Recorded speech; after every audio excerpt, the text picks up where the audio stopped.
Something that I've noticed regarding drone videos is that there's a tendency to take some video and just upload whatever you get onto YouTube and hope for the best. With a photography background, I know that the secret to getting great drone video is to shoot a lot and post a little. So I wanted to post my personal workflow and show what I do when I get my drone video back onto the computer. Step one is sometimes the hardest part and definitely one of the most overlooked. Step one is to go through your video and think to yourself, if I wasn't the one shooting this video, what would I actually want to see? Now, if you're just shooting your footage to show where you are from an aerial perspective, or if you're making videos of kids, or if the content is strictly the most important thing about what you're shooting, and you're shooting it for yourself, this is one situation.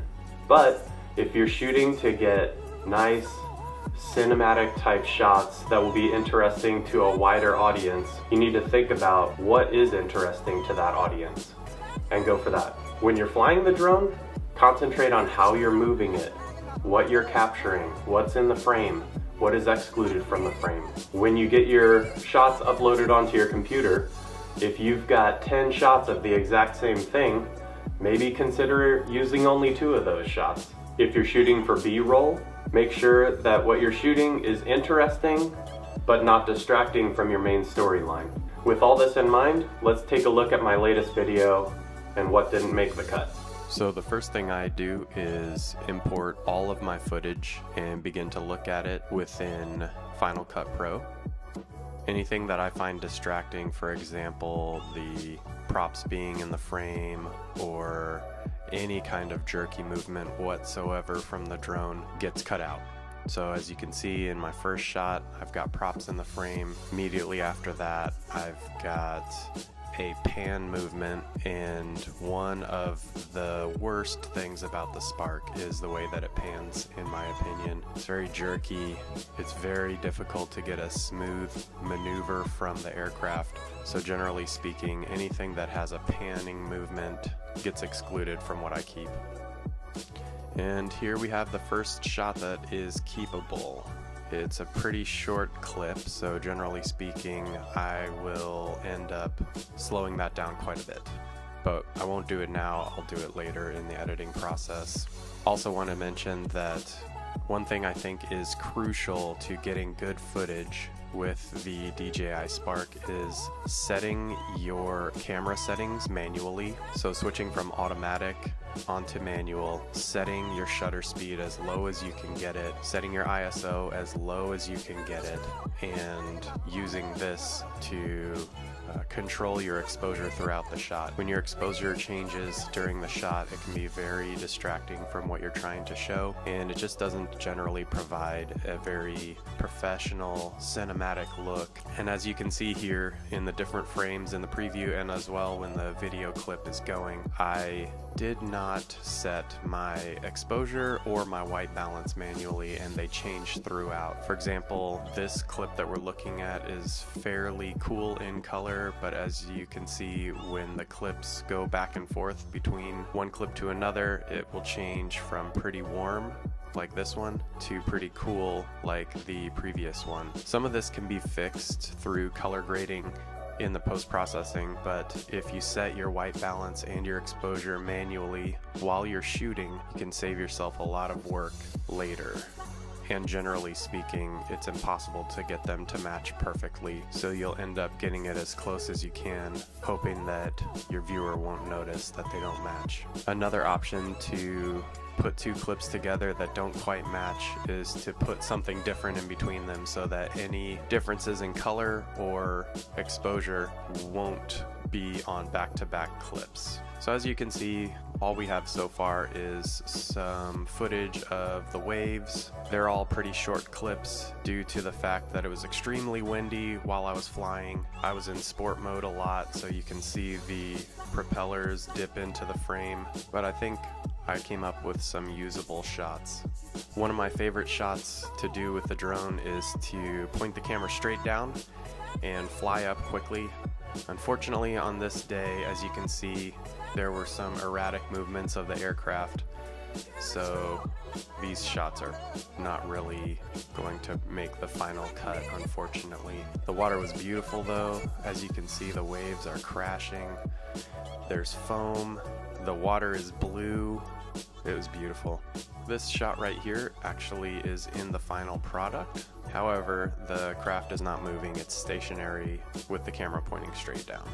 Here I'm checking to make sure that the clip doesn't get too long, that it keeps your interest, and that there aren't any erratic movements in the middle of the clip.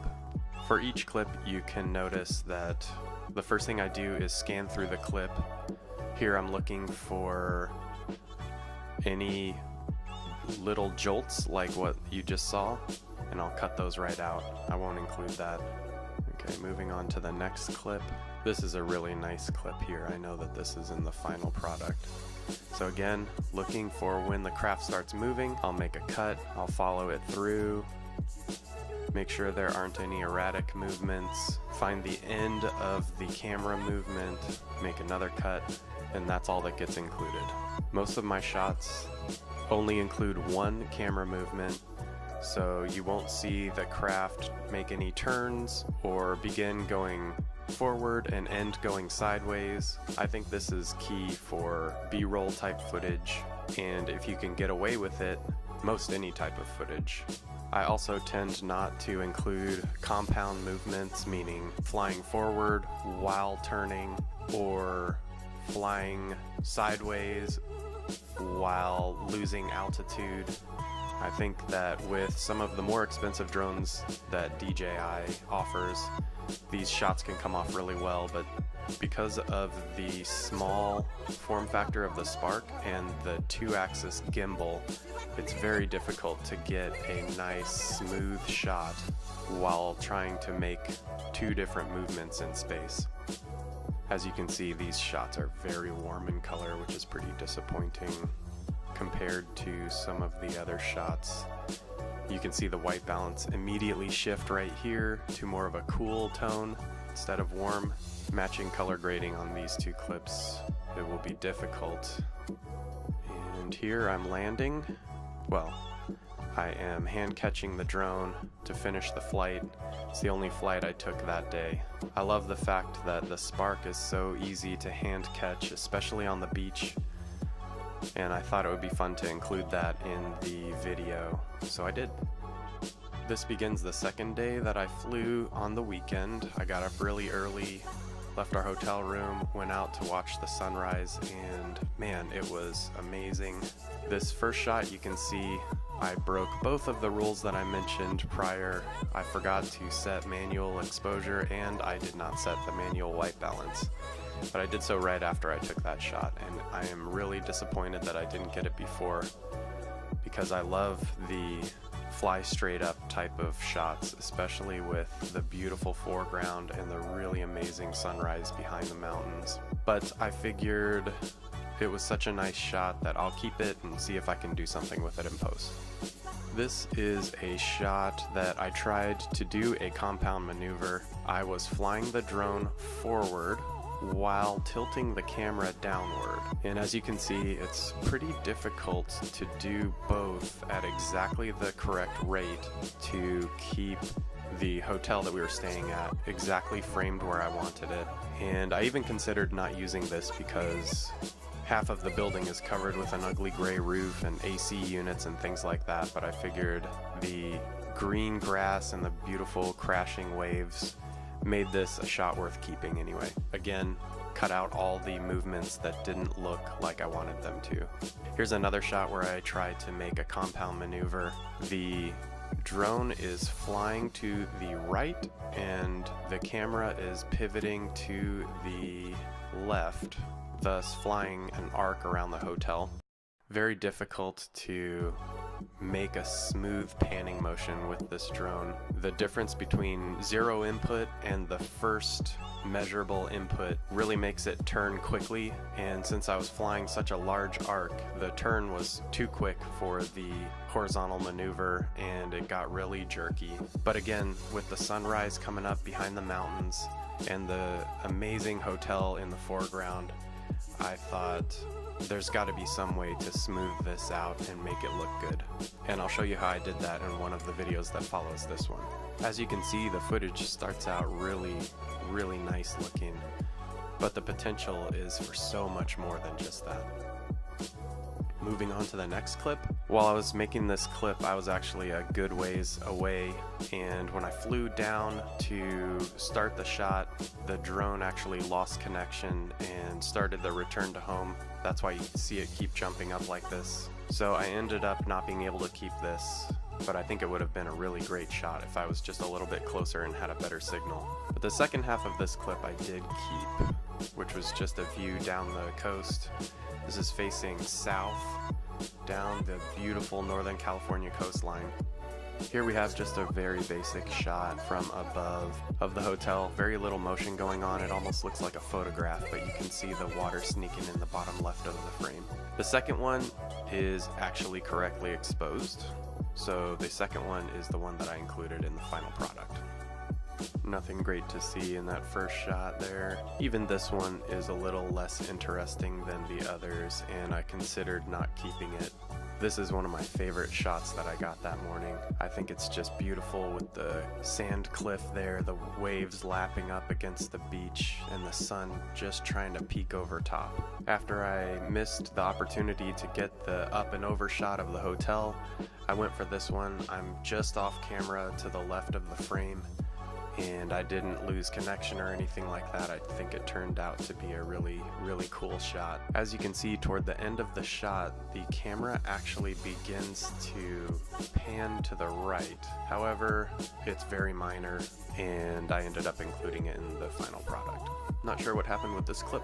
Wouldn't load, so I just deleted it.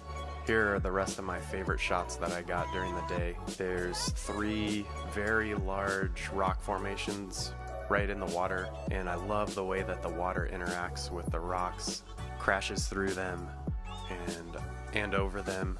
Created a lot of really neat spray.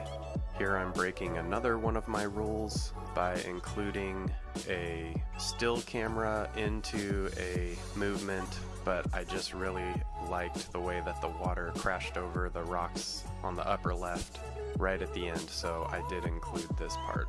I got a lot of footage of these rocks, so I could definitely afford to be picky and include only the best of what I got, which I think I did.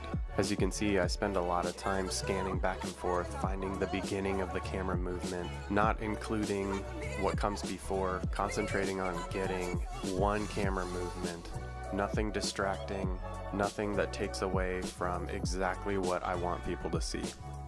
This shot is a very long shot, and from the beginning I know that part of this or all of it will be sped up. However, it was one of my favorites, so I definitely included that. This last shot is very overexposed. Unfortunately, I forgot to change the camera settings from when it was pointing straight down. Obviously, when you pan up or tilt the camera up, the exposure needs to be changed. But with the sun coming up behind the hotel and the ocean and the cliff, I thought it was just too good to leave out. As you can see, I shoot a lot and I keep a little. I think that that's one of the secrets to getting really good footage, is using a very small portion of what you actually have and only including the best stuff.